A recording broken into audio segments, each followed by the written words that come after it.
За томоохон компаниуд нээлттэй хувьцаат компани байж байгаад хаалттай хувьцаат компани болж одоо жижиг хувьцаа эзэмшигчдийн эрхийг зөрчдөг, саналыг нь сонсдоггүй, хувьцааг нь үнгүүтүүлдэг ийм асуудал үүсдэг.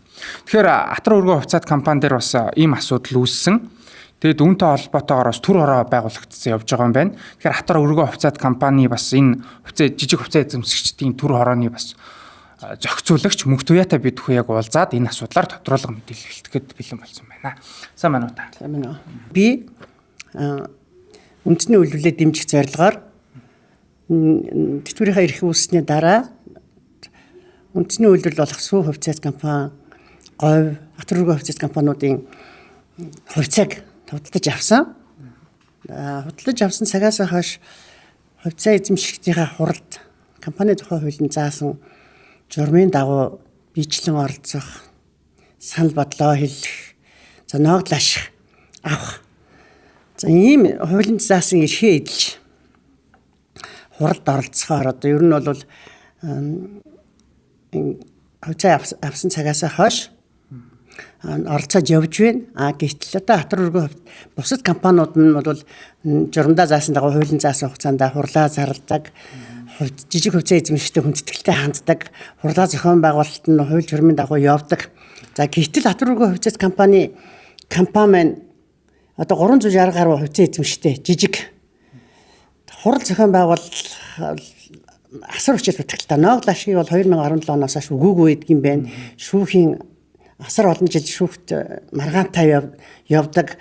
За нэгдмийн сонирхолтой компаниудаа одоо жижиг хувьцаа эзэмшигчтэй ногдол ашиг олгодоггүй ээжиж зээл олгодог. Гэх мэтчлэнгийн энэ хувьцаа эзэмшигчдийн хурал дээр тараагддаг материалаас болон тавьж байгаа санхүүгийн тайлангаас бол тодорхой харагддаг л да. За ингээд хаана хандах вэ гэхээр ганцхан ер нь бол компани одоо өнөөдөр Монгол улсад хүчин төгөлдөр мөрдөгдөж байгаа компани тухай хуулинд заасан санхүүгийн зохицуулах хорооны эрх үүрэг дотор байж идэг. Бидний жижиг хувьцаа эзэмшигчдийн эрх ашиг хамгаалаад өгөөч. Энэ яагаад хурлаа хийж чаддаггүй юм бэ?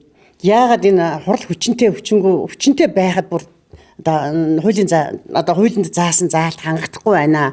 Гэвэл бид нар одоо сүүлийн 3 жилийн турш санхүүгийн зохицуулах хороонд хандаж одоо албан ёсоор хариу авч тодорхой үр дүн гаргасан ажил хийгээд өгөөч.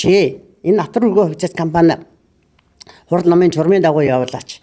Очоод тэр одоо жил болгон хурал маш их маргаантай болдог. Хурал нь бүр ингээд хүчингүй өсөд. Ингээд санхүүгийн зохицуулах хороонд ханддаг боловч санхүүгийн зохицуулах хороо маш итгэхгүй байр сууриас хандж байгаа нь харамсалтай. Зүгээр нэг юм жижүүрийн маягтай хөнгө аястай хариулт өгдөг биднэрт. Одоо бүр сүлдээ гайхаж байна. Энэ одоо энэ хооронд чинь санхүүгийн зохицуулах хорооны дарга өөрчлөгдлөө. Одоо үндсэндээ бид нар их хуралд хандлаа.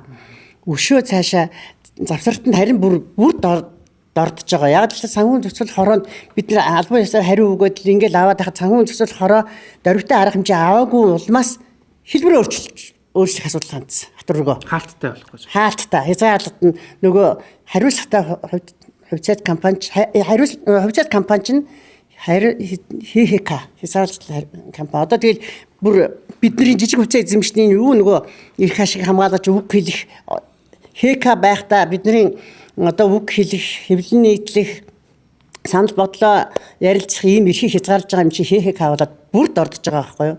Тэгэхээр бүр ийм байдалд ороод санхүүгийн зохицуулах хороо хүртэл үл тоож эхэлж байгаа.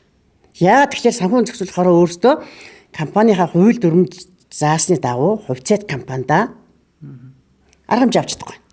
Хүртэл одоо бүр Атар өргөө хувьцаат компани чинь бүр ингээд одоо лан цагаанда гарсан гэж хэлэх юм одоо юу гэж хэлэх юм одоо бүр хэлэх муу үг олдохгүй байна л да. Надад жиших үг олдохгүй байна. Тэгээд санхүүгийн зохицуулах хорооч үл тоогоод ингээд байж идэг. Санхүүгийн зохицуулах хороо маань өөрсдөө одоо энэ компани тухай хуулийн заасан эрх хэмжээнийхээ дагуу энэ Атар өргөө хувьцаат компани дээр дөрвтэй шийдэл гаргаж энэ хуулинд заасан үүргээ хэрэгжүүлэхгүй байгаа учраас бүр энэ үнгүүдж байна. Төрийн байгууллага маань хүртэл өөрөө одоо ганц энэ хөрөнгөний зах зээлийн бодлогыг хэрэгжүүлэх Монгол улсад хэрэгжүүлж байгаа ганц том одоо агентлагийн шүү дээ санхүүгийн зохицуулах хороо. Тэгэхээр харамсалтай байна. Санхүүгийн зохицуулах хороо нь ажиллаа хийж өгмөр байна. гэж л хүсэж байна.